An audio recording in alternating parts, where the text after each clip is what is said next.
Selamat datang kembali di channel ini. Pada kesempatan kali ini, mari kita saksikan bersama-sama terkait dengan rapat kerja DPR RI dengan Menteri Perumahan dan Pemukiman. Dalam hal ini ada yang sangat menarik, yaitu DPR menyampaikan sangat tegas. Dalam hal ini, Ibu Yasti Suprijo. Apa kata Ibu Yasti yang barusan saya kutip adalah, target dari Kementerian Perumahan dan Pemukiman ini sekarang adalah 3 juta rumah. Sementara itu adalah angka yang sangat besar, namun fakta di lapangan dengan sasaran masyarakat berpenghasilan rendah, kemudian akses untuk mendapatkan perumahan itu sangatlah sulit.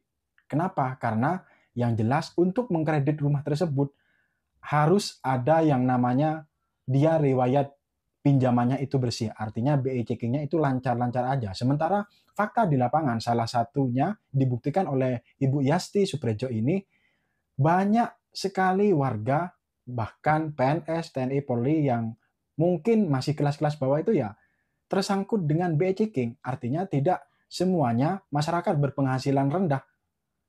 Bahkan yang di sini sudah PNS, TNI, Polri itu kena BI checking. Artinya riwayat pinjamannya itu ada keterlambatan, bahkan nunggak, mungkin seperti itu. Apalagi masyarakat umum.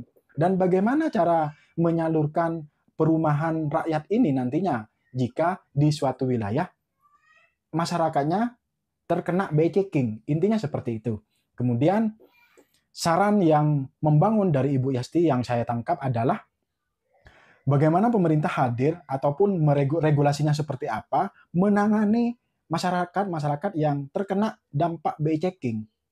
Yang jelas kalau regulasinya belum diatur, masyarakat kena BI checking, yang berpenghasilan rendah ataupun yang masih belum tinggi, ya mau gak mau perumahan rakyat ini sendiri nantinya tidak bisa terdistribusikan dengan baik.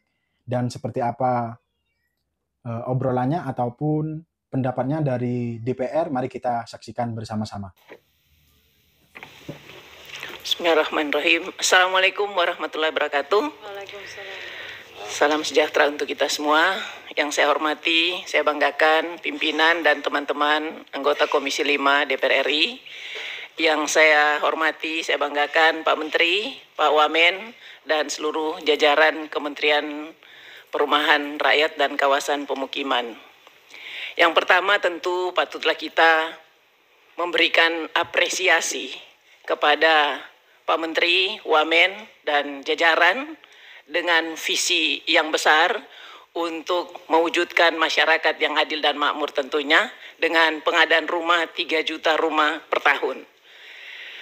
Berkaitan dengan ini, saya sangat optimis karena kementerian ini dipimpin oleh Pak Ara dan Pak Fahri Hamzah yang notabene teman kita di DPR RI yang punya jam terbang yang sangat tinggi.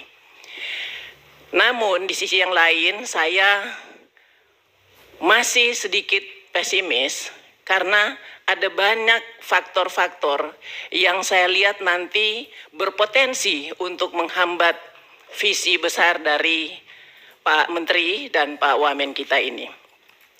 Yang pertama tentu saya setuju Pak Menteri dengan konsep pengadaan tanah dari Pak Menteri yang melibatkan pemerintah BUMN.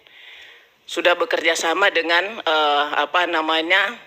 Kejaksaan Agung agar supaya nanti tidak ada implikasi di kemudian hari terkait dengan lahan yang akan digunakan untuk pembangunan rumah bagi masyarakat berpenghasilan rendah. Yang kedua, Pak Menteri, yang harus juga kita tanyakan adalah terkait dengan konektivitas. Di mana kita membangun perumahan dan kawasan pemukiman, tentu kita harus pikirkan juga ada konektivitas.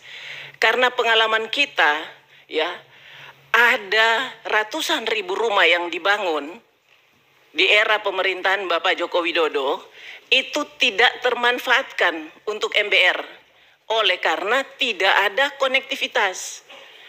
Bagaimana mungkin kita membangun rumah yang jauh dari, mohon maaf, yang jauh dari peradaban dan kemudian tidak tersambung dengan konektivitas. Nah, ini juga harus dipikirkan betul oleh Kementerian Perumahan Rakyat. Yang ketiga, Pak Menteri, kalau sasarannya MBR, yang Pak Menteri sudah sampaikan berulang kali bahwa ini sasaran adalah masyarakat yang belum punya rumah, termasuk di dalamnya TNI, Polri, ASN. Yang menjadi permasalahan hari ini Pak Menteri boleh cek sendiri berapa banyak yang BI checking, Pak. Jangan Bapak pikir TNI, Polri, ASN ini tidak ada BI checking. Sementara persyaratan untuk kredit rumah itu dia tidak ada BI checking. Ini harus dibuat regulasinya dulu, Pak. Kami ini pernah memimpin daerah. Waktu saya memimpin daerah, saya cek dulu. Ya, pada saat saya dilantik, saya cek dulu. Ada berapa banyak ASN saya yang gajinya sudah tergadaikan. Dan saya melihat 95% ASN saya semuanya sudah tergadaikan. Dan dari 95% itu 90%-nya plafonnya 90%, Pak. Makanya mereka malas untuk ke kantor karena semuanya gajinya mereka sudah digadaikan. Lah ini niat baik Pak Menteri, ini harus dipikirkan matang-matang, Pak. Kalau sasarannya adalah TNI, Polri dan ASN. Begitu juga dengan masyarakat berpenghasilan rendah. Banyak juga Pak yang di kur itu yang mereka tidak mampu membayar dan kemudian dia BI checking. Nah, kalau ini tidak diselesaikan lebih dulu, saya pesimis program ini akan berjalan dengan baik. Kemudian Pak Menteri, terkait juga dengan FLPP. Kalau kita melihat data yang Pak Menteri sampaikan bahwa FLPP ini untuk 200.000 rumah saja itu 24,3 triliun anggarannya. Kalau kita 1 juta rumah, kita kali 24,3 triliun, di dalam 1 tahun kita ada 121,5 triliun. Itu baru FLPP, belum kita subsidi bunga. Nah, ini anggarannya dari mana, Pak? Tadi kan Bapak sudah bilang, oh iya ada pengusaha. Tapi jangan lupa juga, ini ada beban pemerintah di sini. Beban pemerintah, FLPP, SBUM, dan kemudian SSB. Ini harus dihitung secara matang. Kalau kita kalkulasi dalam 5 tahun, maka 1 juta rumah itu kurang lebih 607 triliun untuk 5 juta rumah. Ini anggaran yang sangat besar, Pak. Dan ini tidak mungkin akan digotong royong oleh pengusaha. Ini harus disiapkan oleh pemerintah. Nah, saya ingin mendengar penjelasan Pak Menteri agar supaya kita tahu ya, duduk persoalannya, kerangka berpikir Pak Menteri kita samakan dengan kita yang ada di sini.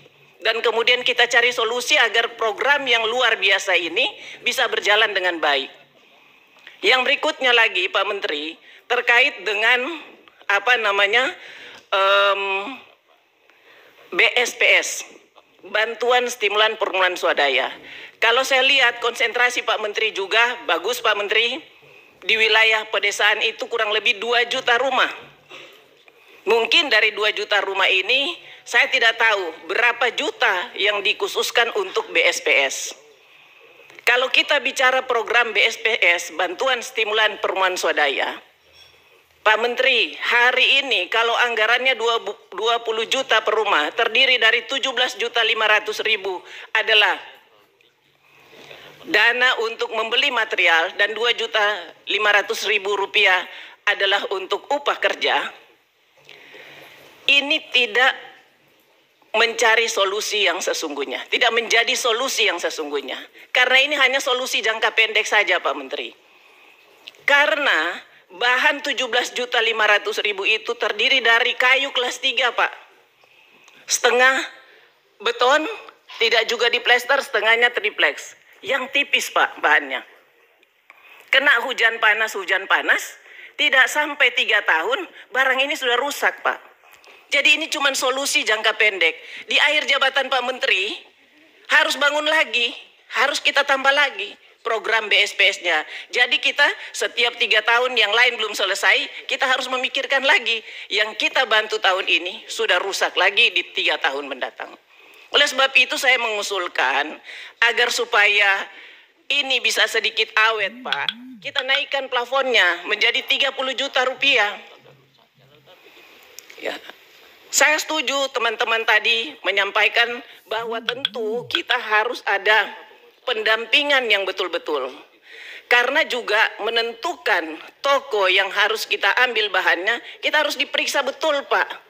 Harus melibatkan juga APH agar supaya ya anggaran ini bisa betul-betul termanfaatkan oleh masyarakat dan kemudian bangunan yang ada bisa lebih kokoh Pak, bisa lebih kuat dan bisa bertahan lama.